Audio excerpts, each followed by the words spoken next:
5 6 ఎంత బాబు? 11. 5 6 కలిపితే 11. 5ను 6 పెట్టి అచ్చు వేస్తే 5 6 30. 5 4 20. 5 5 25. 5 6 30. 3 0. అలాగే అలా కూడా చేయి బాబు. ఒరే ఎందురా బాబు కొట్టుకుంటారు? అలా చేయకుండా చదువుకోండి. బాబు గారు, రాముల వారి ప్రసాదం తీసుకోండి. ఇక మీకు దగ్గు ఆయుసం పూర్తిగా తగ్గిపోతుంది బాబు గారు. ఒరే కట్టుకున్న వాళ్ళు కన్నవాళ్ళు విలేసిన ఈ అనాథ ప్రేతం అంటే నీకెందుకురా ఇంత అభిమానం? ఏమిటి బాబు అలా అంటారు? దేవుడి మీద మనిషికి అంత భక్తి ఎందుకో, తండ్రి అంటే కొడుక్కి అంత ప్రేమ ఎందుకో, ఇది అందుకే బాబు.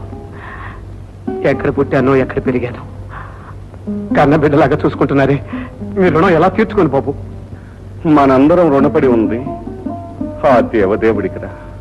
ఆర్చిన తీర్చిన ఆయనే.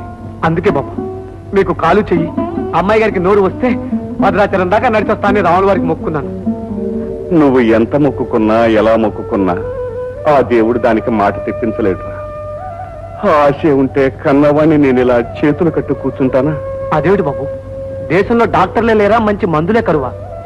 పేరున్న డాక్టర్లందరికీ చూపించాను, మహిమలున్న దేవుళ్ళందరికీ మొక్కాను. ఏ డాక్టర్ దానికి నోరు తెప్పించలేదు, ఏ దేవుడు దాని బాధ తప్పించలేదు. మరి మాట రాని వాళ్లకు వినపడదని కూడా అంటారు కదా. అమ్మాయి గారికి ఆకు గలగల్లాడితే తెలుస్తుంది, పిట్ట పిలిస్తే వినపడుతుంది. అదేట బాబు గారు? అది పుట్టుమోగది కాదురా. ఏ జన్మలో చేసిన పాపం, ఏ దేవుడి శాపం దాని 2వ ఏటే మాట పడిపోయింది. వచ్చి రాని మాటలతో నాన్న అని ముద్దుగా పిలిపించుకునే లోపే ఆ ముచ్చట తీరిపోయింది. ఊరుకోండి బాబు గారు, అంతవరకైనా దేవుడు మన పాలిటున్నాడు. కనీసం మనం చెప్పేదైనా అమ్మాయి గారికి వినపడుతుంది. అదేరా నా బాధ. నోటితో పాటు చెవులు కూడా మూతపడిపోయి ఉంటే ఈ తిట్లు శాపనార్థాలు వినపడకుండా ఉండేవి. అయినా దాని ముఖాన రాత రాసి ఉంటే మనం ఏమిటో. ఆ రాత రాసిన దేవుడికి తుడిచేసే శక్తి కూడా ఉంటుందిగా బాబు. కోతికి రాజ్యం ఇచ్చిన రాముడు, రాతిని మనిషిగా చేసిన ఆ దేవుడు తననే గురించి అమ్మాయి గారికి మాట ఎందుకు తెప్పించలేడు బాబు? సరే, నీకంత నమ్మకమే ఉంటే నేనెందుకు కాదనాలి? వెళ్ళి ఫోన్ చేయి. త్రిపుర, సాంబాయి భోజనానికి వచ్చాడే, ఇదిగో నిలబడ్డాడుగా, కనబడుతూనే ఉంది. రానాయన శనివారం నాడు పొద్దు పొడవటమైనా మానుతుందేమో గాని వీడు రాక తప్పదుగా. వారాల వాళ్ళకి వర్జాల వాళ్ళకి వండి వచ్చటమేగా నా పని.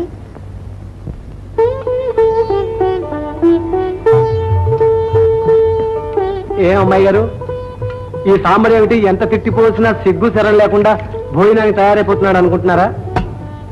నాకు ప్రతి శనివారం ఓ పండగ అమ్మాయి గారు. ఎందుకంటే గుళ్ళో మనిషి దేవుడికి నైవేద్యం పెడతాడు, కానీ ఈ గుళ్ళో దేవతే మనిషికి అమృతం లాంటి ప్రసాదం పెడుతుంది.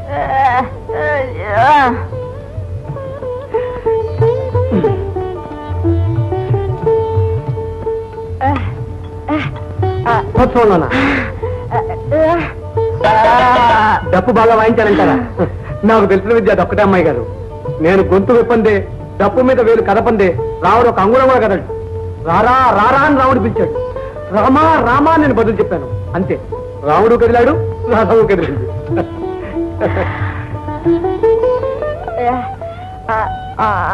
పాడతాను అమ్మాయి గారు, మీకోసం 100 సార్లు 100 పాటలైనా పాడతాను, కానీ ఇప్పుడు మాత్రం కాదు. ఇవాళ రథం ముందు పాడానండి, రేపు పల్లకి ముందు పాడతాను. ఈ పుత్తడి బొమ్మ చిటికిని వెలుపుచ్చుకుని ఒక అందమైన రాజకుమారుడు పల్లకిలో కూర్చోబెడతాడు. అప్పుడు మీరు సిగ్గుతో తలంచుకుని అబ్బాయి గారిని ఓరకండితో చూస్తూ ఉంటారు. ఆయన మాట్లాడే మీ కళ్ళలోకి చూడాలని ఎంతో ప్రయత్నిస్తుంటాడు. అప్పుడు నన్ను ఎందరు గంటేసినా ఒక మూల నిలబడి మీకు వినిపించేలా పడతాను. ఆనందంతో గొంతు పిగిలేలా పడతాను, గుండె పగిలేలా పడతాను అమ్మాయి గారు. సావిత్రి, సావిత్రి లేమ్మా. అబ్బా ఉండవే, నాకు నిద్ర వస్తుంది. అబ్బా ఈ కాస్త పలహారం తిని తర్వాత హాయిగా నిద్రపోదు గాని మళ్ళీ అమ్మోగడానికి కంట పడితే ఇట్టే మాయమైపోతాయి. తిను. చూడు, కడుపు నిండా తినకపోతే గజ్జలు కూడా మొయ్యలేవు. ఇప్పటికే డాన్స్ చేసి చేసి సొరకాయలా ఉన్న కాళ్ళు పొట్లకాయలా అయిపోయింది. అని ఒక పూట మీ చేతి వంట తింటున్నాను కాబట్టి ఈ డప్పు వాయించగలుగుతున్నాను. ఇక ప్రతిరోజు తింటే ఈ వేళ్ళున్నాయి చూసారు, కాళ్ళు అంత లావైపోతాయి. ఇంకా డప్పు ఎలా వాయించను? భోజనం అంత బాగుందని అడుగుతున్నారా? ఎంత బాగుందో చెప్పమంటారా?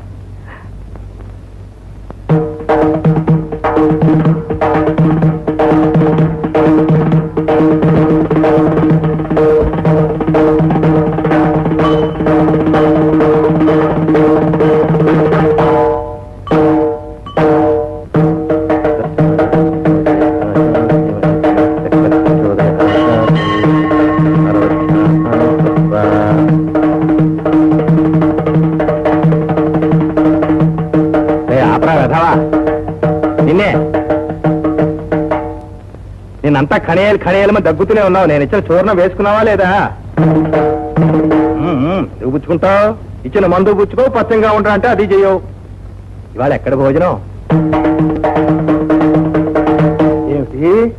అయ్యమ్మ చేతి అంటే ఇంకేం పీకల దాకా పట్టించేసి ఉంటావు. ఇదిగో రే, ఈసారి గనక నీ ఆరోగ్య విషయంలో నేను చెప్పినట్టు చేయకపోతే ఆ 2 చేతులు విడిచి శుభ్రంగా గుడి గంట కట్టేస్తాను. గణ గణ గణ వాయించుకుంటూ కూర్చుంటూ కానీ. అయ్యవారు, కన్నవాళ్ల పేరు కనిపించిన ఊరు మర్చిపోయేలా గాలికి తిరుగుతున్నాను. ఇక్కడ ఉన్న నాళ్ళు మీరు గుండెల్లో పెట్టుకు చూస్తున్నారు. రేపు ఇంకో ఊరు వెళ్ళాల్సి వస్తుంది అనుకోండి, ఏమండి అక్కడ మీలాంటి మహారాజులు దొరుకుతారా చెప్పండి? అందుకని ఆటుకి పోటీకి అలవాటు పడేలా ఈ శరీరం తయారు చేస్తున్నాను అయ్యవారు. అట్టాగా రే, నాకు తెలియక అడుగుతాను. గొప్పదీసి నువ్వు మారు వేషంలో తిరుగుతున్న సిఐడివాడివి కాదు కదా? అదేమిటయ్యవారు, ఉన్నట్టుండి అనుమానం ఎందుకు వచ్చింది? ఆహా, నీ వాలకం చూస్తుంటాను పెద్దగా చదువు సంధ్య ఉన్నట్టు కనబడవు.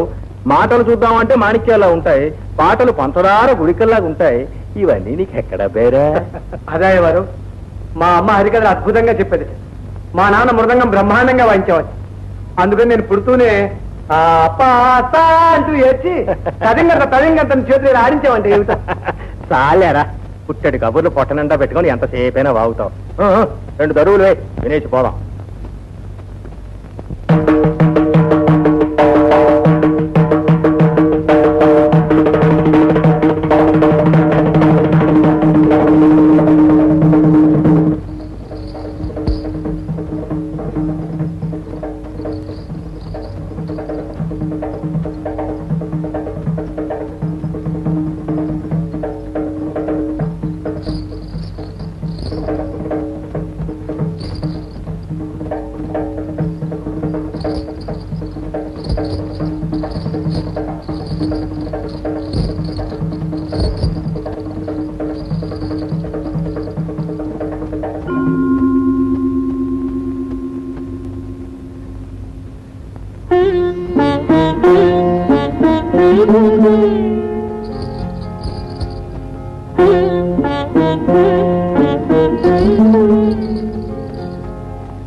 రెండు పెద్ద చెరువులు పశ్చిమ ఆసియాలో ఉన్నాయి. వీటిని అక్కడున్న ప్రజలు ఈ చెరువుల్ని సముద్రాలు అని పిలుస్తారు. కానీ అవి మాత్రం చెరువులే.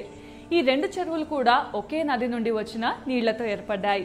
గోలాన్ హైట్స్ నుండి పుట్టిన జోర్దాన్ నది లెబనాన్లోని చెట్ల మొదళ్ల నుండి రకరకాల ఔషధాల తత్వాలను తీసుకొని స్వచ్ఛంగా ప్రవహిస్తూ ఉత్తర దిక్కున వెళ్లి ఒక సముద్రంగా ఏర్పడుతుంది.